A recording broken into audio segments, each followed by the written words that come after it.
اور یہ مشکل کام सबसे ज्यादा जरूरी भी है, वक्त तलब भी है, इसमें वक्त बहुत लग जाता है।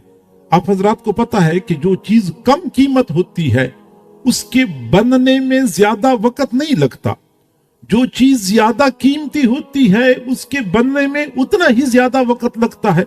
आप अगर मिट्टी से ईंटें बनाना चाहें तो एक दिन में 1000 ईंटें बंदा बना सकता है, कम वक्त में ज्यादा काम हो जाता है।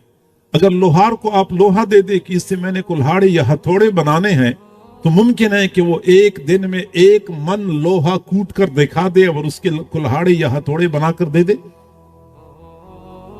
लेकिन अगर आप सुनार से कहते हैं कि मुझे इस 1 तोला सोना से जेवर बनाकर दे दे, तो 1 तोला सोने से जेवर बनाने में कितने दिन सर्फ होते हैं वो आप हजरात को पता है।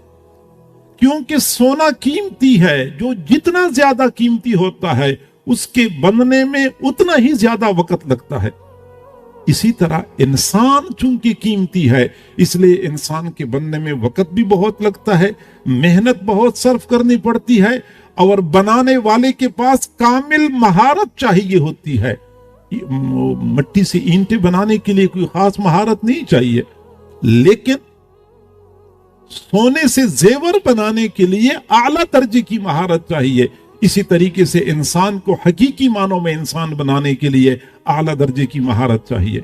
हजरात अंबिया किराम को अल्लाह रब्बुल इज्जत ने इसी मकसद के लिए दुनिया में भेजा। उन्होंने अपने अपने जमाने में लोगों पर मेहनत की और हकीकी इंसानियत की राह लोगों को दिखाई। वो लोग जो दूसरों के खून के प्यासे थे वो दूसरों पर अपनी जान निछावर करने वाले बन गए। जो कभी राहजन थे वो राहबर बन गए।